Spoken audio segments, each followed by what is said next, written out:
Hello అందరికీ.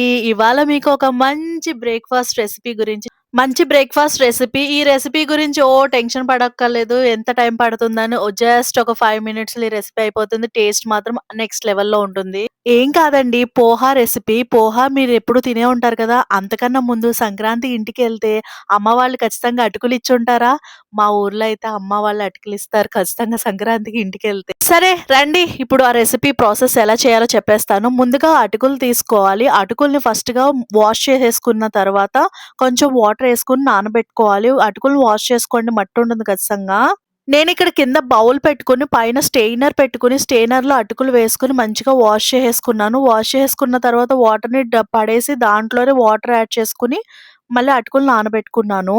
నానబెట్టుకోవడం అంటే ఓ గంటలు గంటలేం నానబెట్టేసుకోక్కర్లేదు. జస్ట్ వాటర్‌లో ఏసేసి మనం తాలింపెట్టేసుకునే లోపు అటుకులు ఖచ్చితంగా నానిపోతాయి. సరిపోతుంది. ఇప్పుడు మనం మెయిన్ ప్రాసెస్‌కొస్తే గనక గ్యాస్ ఆన్ చేసుకొని ఒక బాణీ పెట్టుకొని సరిపడినంత ఆయిల్‌ని యాడ్ చేసుకోవాలి. తర్వాత దీంట్లోకి పల్లీలను యాడ్ చేసుకోవాలి. మీ పల్లీలనేది క్వాంటిటీ మీ ఇష్టము. సో, పల్లీలని యాడ్ చేసుకోవాలి. అలాగే పచ్చిశనగపప్పును కూడా యాడ్ చేసుకోవాలి. ఒక హాఫ్ టీ స్పూన్ మినపప్పు కూడా యాడ్ చేసుకోవాలి. మినపప్పు చాలా మంచి కమ్మదనం ఇస్తుంది దీంట్లో. సో, మినపప్పు కూడా యాడ్ చేసుకున్నా. అలాగే హాఫ్ టీ స్పూన్ జీలకర్ర కూడా యాడ్ చేసేసుకోవాలి దీంట్లోనే. ఒకసారి మంచి మిక్స్ ఇచ్చేసిన తర్వాత దీంట్లోకి పచ్చిమిర్చిని చిన్న చిన్న ముక్కలుగా కట్ చేసుకొని అది కూడా వేసేసుకోవాలి. తర్వాత మనం మెయిన్ ఇంగ్రీడియెంట్ కరివేపాకును కూడా ఏసేసుకోవాలి.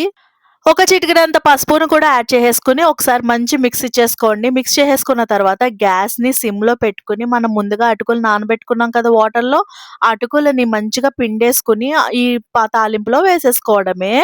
ఈ తాలింపులో వేసేసుకున్న తర్వాత ఒక్కసారి మంచిగా మిక్స్ చేసేసుకోవడమే. మంచిగా కలిసిపోయేలాగా మిక్స్ చేసేసుకుంటే సరిపోతుంది. మేక్ ష్యూర్ గ్యాస్ మాత్రం సిమ్‌లోనే ఉండాలి. తర్వాత లేకపోతే కింద అంటేస్తుంది. సో, మంచిగా మిక్స్ చేసేసుకున్న తర్వాత దీంట్లో రుచికి సరిపడినంత సాల్ట్‌ని కూడా యాడ్ చేసుకోవాలి.